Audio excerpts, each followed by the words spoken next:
Assalamualaikum warahmatullahi wabarakatuh. Hello everyone.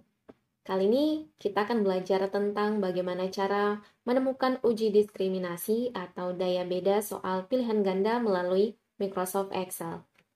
Langkah pertama yang perlu kita lakukan adalah menginput semua data yang telah kita periksa, terdiri atas student dan jumlah soal.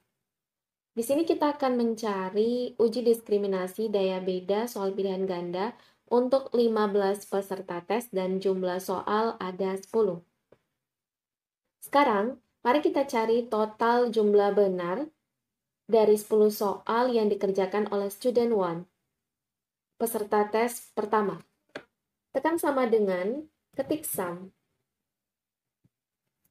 Lalu blok sampai soal nomor 10, lalu tutup, kemudian tekan enter.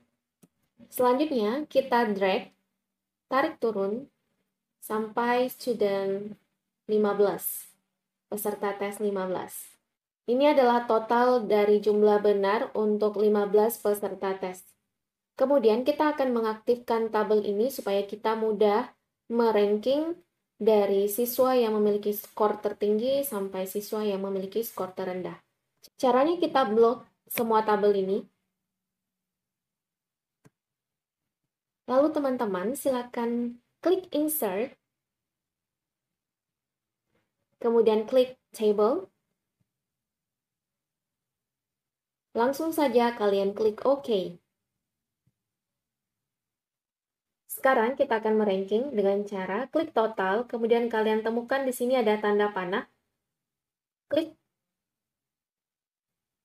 Kita akan mensortir dari largest to smallest, dari terbesar ke terkecil. Ya, sudah berurut. Jadi, siswa yang memiliki skor tertinggi adalah student 8 atau peserta tes 8, lalu peserta tes 9, dan seterusnya. Setelah kita ranking, kita buat tabel baru yang terdiri atas item dan student. Sekarang kita copy untuk studentnya sampai soalnya, skor soal. Oke, Ctrl C.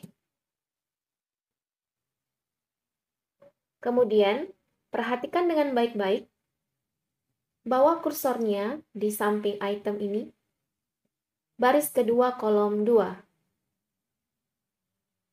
Lalu klik kanan. Kita akan paste spesial di sini. Teman-teman coba lihat di bagian paste options ada transpose. Kita klik transpose. Dari 10 peserta tes ini kita akan bagi menjadi 2 kelompok yang terdiri atas upper group dan lower group. Aturan pembagian kelompok yaitu jika jumlah peserta tes lebih dari 30 orang, maka pembagian kelompok atas dan kelompok bawah adalah 27%. Misalnya, 0,27 kali kita memiliki 35 orang. Ya, jadi pembagiannya seperti ini ya. Ada 9 orang dari kelompok atas dan 9 orang dari kelompok bawah. Jika jumlah peserta tes kurang dari 10, pembagian kelompok atas dan kelompok bawah adalah 50%. Bagi duanya. Misalnya kita memiliki 20 peserta tes, berarti dibagi 2, yaitu 10 orang dan 10 orang untuk kelompok atas dan kelompok bawah. Caranya adalah 0,50 dikali 20. Ya, ada 10 peserta untuk kelompok atas dan 10 peserta untuk kelompok bawah. Selanjutnya, jika jumlah peserta tesnya itu ganjil, maka peserta yang berada di bagian tengah itu tidak diambil dan tidak dimasukkan dalam uji daya diskriminasi ini ya. Seperti di bawah ini, kita memiliki 15 peserta tes. Kita langsung bagi saja, ada 15. Kalau dibagi 2 berarti ada 7 kelompok atas dan 7 kelompok bawah. Coba dilihat di sini, sampai siswa ke 2. Untuk memastikan, lihat bagian di bawah ini, count 7, 7 orang, sudah 7 orang ya. Jadi student 4 ini tidak dimasukkan dalam analisis uji daya beda. Saya berikan batas supaya mudah untuk menghitungnya. Sekarang, kita cari dulu berapa jumlah benar dari peserta tes untuk upper group.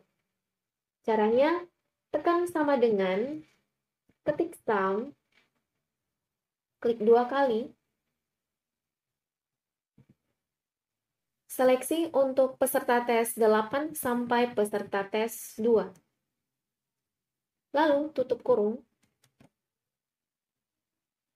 Kemudian enter. Dari upper group ini ada 5 peserta tes yang menjawab dengan benar. Lalu supaya otomatis kita tarik turun, tarik ke bawah. Iya, nilainya sudah ada.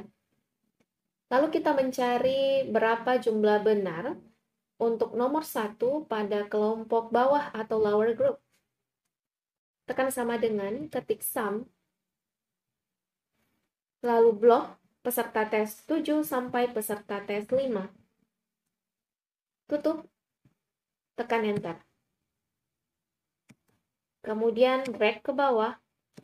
Kita sudah menemukan nilai otomatis ya. Selanjutnya kita cari index of discrimination, daya diskriminasinya, dengan rumus di atas ini, yaitu ID sama dengan UG kurang LG per N.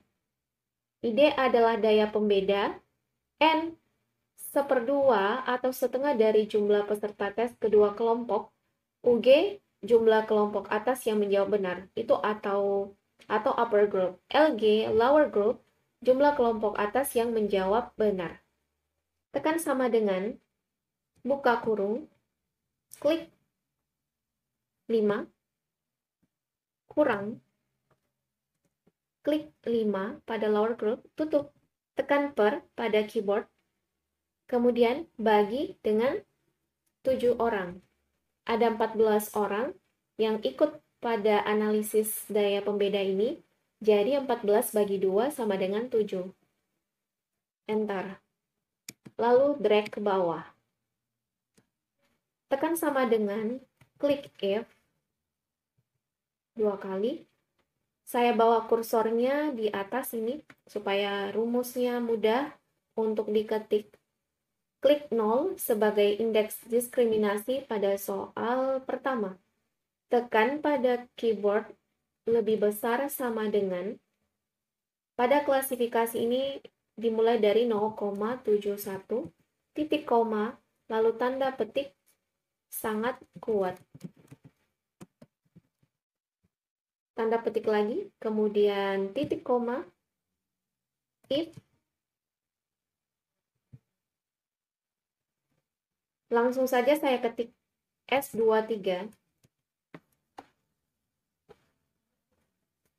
Kalian bisa juga klik 0 ini sebagai indeks diskriminasinya.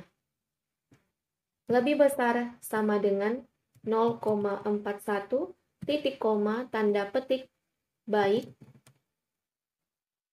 titik koma, if. S23 lebih besar sama dengan 0,21,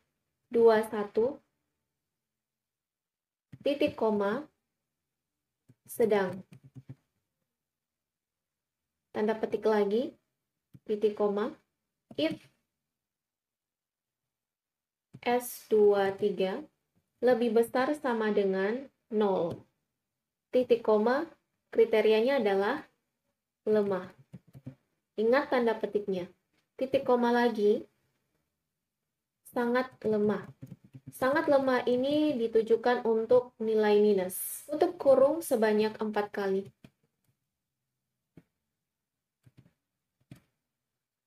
Tekan enter. Kita sudah menemukan kategori dari soal yang sudah kita buat. Baiklah, mari kita baca bagaimana keterangannya. Untuk soal nomor 1, dia memiliki daya pembeda itu lemah. Soal nomor 2 sedang, 3 sangat lemah, dan seterusnya.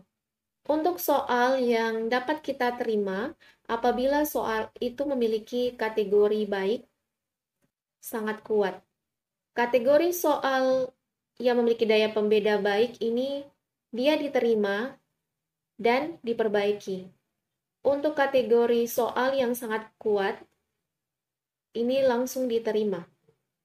Untuk kategori soal lemah, sedang, sangat lemah, soal tersebut dapat ditolak ataupun dapat diperbaiki.